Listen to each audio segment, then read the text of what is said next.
Hello दोस्तों, कैसे हैं आप? आपकी तैयारी अच्छी चल रही होगी। आज आपके लिए वैदिक सभ्यता से सेलेक्टेड क्वेश्चन लेकर आया हूं, जो एग्ज़ाम की दृष्टि से काफ़ी इम्पोर्टेंट रहेगा। वैदिक सभ्यता पार्ट 2 का वीडियो है। चलते हैं क्वेश्चन आंसर की ओर। क्वेश्चन नंबर 1 है, रावी नदी का प्राचीन नाम क्या होगा? तो रावी नदी जो है आज के वर्तमान समय में जम्मू कश्मीर में स्थित है और इस पे एक बांध बना हुआ है जिसका नाम है थीन बांध। काफ़ी प्रसिद्ध बांध है और इस रावी नदी का प्राचीन नाम क्या था आपसे पूछा गया है।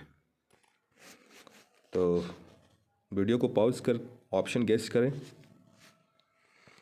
तो इसका सही आंसर होना चाहिए ऑप्शन नंबर डी, पुरुषणी नदी जो है उसका सही आंसर होगा।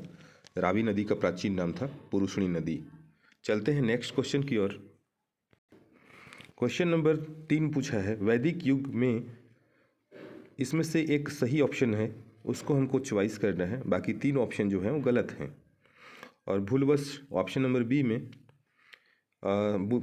विधवा पुनः विवाह भी कर सकती है, ये ऑप्शन दिया गया है, चूँकि टाइपिंग मिस्टेक हो चुका है। तो वैदिक युग में जो थी ऑप्शन नंबर बी के साथ हम जाएंगे। इसमें विधवा पुनर्विवाह कर सकती थी, समाज में सती प्रथा का कोई अस्तित्व नहीं था और बाल विवाह भी प्रथा नहीं थी। वैदिक युग में सिर्फ विधवा जो है वो पुनः विवाह कर सकती थी। इसका सही आंसर विधवा पुनर्विवाह, option number B is the correct answer. चलते हैं नेक्स्ट क्वेश्चन की ओर। क्वेश्चन नंबर 4 है, वैदिक नदियाँ और उनकी आधुनिक मिलान। तो वैदिक नदियों के नाम दिए गए हैं और उसके आधुनिक नाम दिए गए हैं, उसका हमें सही मिलान करना है। तो ऑप्शन नंबर ए में है सतुद्री, जो आज के युग में सतलज के नाम से जाना जाता है। सदानीरा जो गंडक है, जो नेपाल में बहती है। पुरुषणी रावी नदी जो जम्मू कश्मीर में स्थित है। और कुंभा जो है काबुल, जो वर्तमान समय में अफगानिस्तान में स्थित है। तो इस हिसाब से ये तीनों चारों ऑप्शन जो होंगे वो बिल्कुल सही होंगे और जाएंगे हम ऑप्शन नंबर ई के साथ। Option number E is the correct answer. उपयुक्त सभी सही हैं, तो इसे बिल्कुल याद कर लेना है, क्योंकि इन प्राचीन नदियों के वास्तविक यानी कि अभी के वर्तमान नाम को पूछा जाता है। चलते हैं नेक्स्ट क्वेश्चन की ओर। क्वेश्चन नंबर 5 है, न्याय दर्शन के प्रतिपादक थे। तो जितने भी जो दर्शन हैं, सांख्य दर्शन, न्याय दर्शन, वैशेषिक, ये सब हमें याद रखना होगा और इनकी संख्या 6 है, दर्शनों की संख्या। तो जो न्याय दर्शन के प्रतिपादक थे उनका नाम है गौतम। डी ऑप्शन के साथ हम जाएंगे।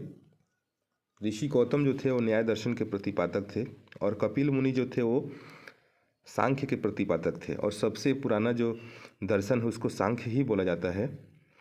और वाद नारायण जो हैं वो पूर्व उत्तर मीमांसा के हैं और कणाद जो हैं वो मीमांसा यानी कि वैशेषिक के रचनाकार कणाद हैं। वाद नारायण जो हैं वो उत्तर मीमांसा के रचनाकार हैं। कपिल जो हैं वो सांख्य के हैं और गौतम जो हैं वो न्याय के प्रतिपादक हैं। चलते हैं नेक्स्ट क्वेश्चन की ओर। क्वेश्चन नंबर 6 में बोला गया है, गायत्री मंत्र के नाम से प्रसिद्ध मंत्र किस ग्रंथ से मिलता है? तो आपको पता होगा कि गायत्री मंत्र की रचना जो हुई थी वो विश्वामित्र के द्वारा हुई थी और ये देवता देवी सावित्री के नाम से इनका उल्लेख मिलता है।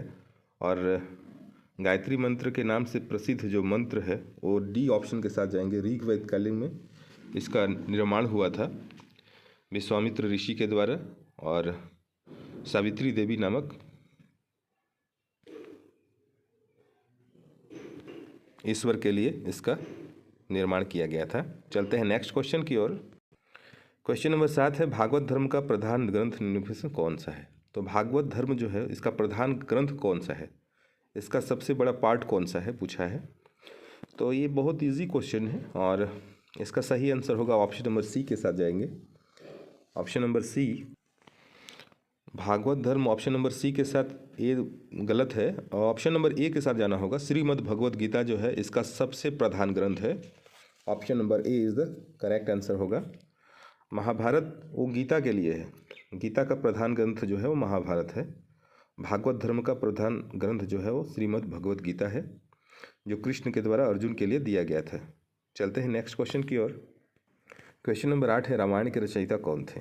तो रामायण जो है वो वैदिक काल में एक प्रमुख रचना थी हिंदू धर्म के लिए, और उसमें वाल्मीकि जी के द्वारा संस्कृत में इसकी रचना की गई है। ऑप्शन नंबर सी के साथ जाएंगे, इसका सही आंसर होगा ऑप्शन नंबर सी। रामायण जो है संस्कृत में वाल्मीकि जी के द्वारा लिखा गया है। गोस्वामी तुलसीदास जी ने रामचरितमानस जो लिखा है वो अवधी भाषा में है।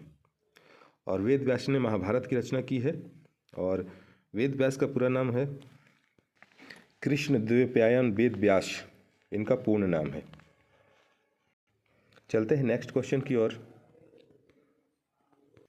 क्वेश्चन नंबर 9 है, किस वेद में जादुई माया और वशीकरण का वर्णन है? ऑप्शन के अकॉर्डिंग इसका सही आंसर होना चाहिए जो है ऑप्शन नंबर ए, अथर्ववेद जो है इसका सही आंसर होगा। जादुई माया और वशीकरण का उल्लेख अथर्ववेद में किया गया था। चलते हैं नेक्स्ट क्वेश्चन की ओर। क्वेश्चन नंबर 10 है, निम्न में से कौन सा रथ मंदिर सबसे छोटा रथ मंदिर है? तो आपको पता होना, रथ मंदिर जो है वो आज के वर्तमान समय में तमिलनाडु, कर्नाटक जैसे राज्यों में इसका विस्तार पाया जाता है, और इसका निर्माण पल्लव शासकों के द्वारा किया गया है। और चूंकि क्वेश्चन में पूछा है कि सबसे छोटा रथ मंदिर कौन सा है, तो इसका सही आंसर होगा द्रौपदी रथ। ऑप्शन नंबर डी के साथ जाएंगे।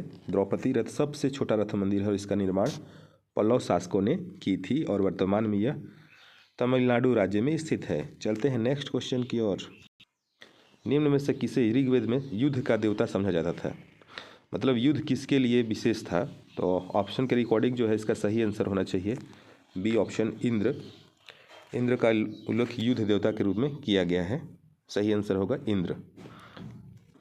वरुण को जो समुद्र का देवता बोला जाता था। अग्नि जो थे वेदियाँ, यानी कि प्राचीन काल की सबसे श्रेष्ठ देवताओं में अग्नि देवता का भी नाम आता है। और सूर्य जो थे वो सांसारिक प्रमुख देवता थे, संसार के प्रमुख देवताओं में से गिने जाते थे। तो वरुण जो है वो समुद्र के देवता थे, समुद्र, मौसम, वर्षा के देवता। चलते हैं नेक्स्ट क्वेश्चन की ओर। त्रयी के नाम से क्या प्रसिद्ध है? त्रयी के नाम से जाना जाता है 3 वेदों का जो काल है उसको त्रयी के नाम से जाना जाएगा। ऑप्शन नंबर डी के साथ जाएंगे। 3 वेदों का समय या काल त्रयी के नाम से जाना जाता है। चलते हैं नेक्स्ट क्वेश्चन की ओर। क्वेश्चन नंबर 13 है, वेद और उनके विस्तार का सही मिलान करें। इसमें 4 वेदों का क्रम दिया हुआ है और उसमें क्या क्या चीज़ें हुई, क्या क्या चीज़ों का विस्तार हुआ उसका दिया हुआ है। तो ऋग्वेद में जो है प्रार्थनाएं थी, पूजा पाठ। सामवेद में संगीत का विकास हुआ। यजुर्वेद में कर्मकांड, धार्मिक कर्मकांड का विकास हुआ है। और अथर्ववेद में तंत्र मंत्र, वशीकरण और नरबलि, ये सब जो हैं अथर्ववेद में, और सबसे बाद का वेद बोलते हैं अथर्ववेद को। तो हम ऑप्शन नंबर ई के साथ जाएंगे। ये सभी सही हैं और इसे आपको याद रखना होगा एग्जाम की दृष्टि से। एक क्वेश्चन कभी कभी पूछा जाता है। चलते हैं नेक्स्ट क्वेश्चन की ओर। क्वेश्चन नंबर 14 है, भारत के किस स्थल की खुदाई लोहा धातु के प्रचलन के प्राचीनतम साक्ष्य मिले हैं? तो लोहा के प्राचीनतम साक्ष्य कहाँ से मिले हैं, इस क्वेश्चन में पूछा गया है। और वीडियो को पॉज करके इसका सही आंसर सेलेक्ट करें आप। तो इसका सही आंसर होगा ऑप्शन नंबर बी के साथ जाएंगे, अंतर्जिखेड़ा। यहाँ से लौह धातु के प्राचीनतम साक्ष्य मिले हैं और यहाँ पे प्राचीनतम भट्टियाँ मिली हैं जहाँ से लोहे को तपाया जाता था और उसको नए औजार के रूप में बदला जाता था।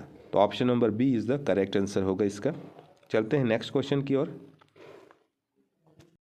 क्वेश्चन नंबर 15 है, प्राचीन शहर तक्षशिला निम्नलिखित में से किन दो के मध्य स्थित है?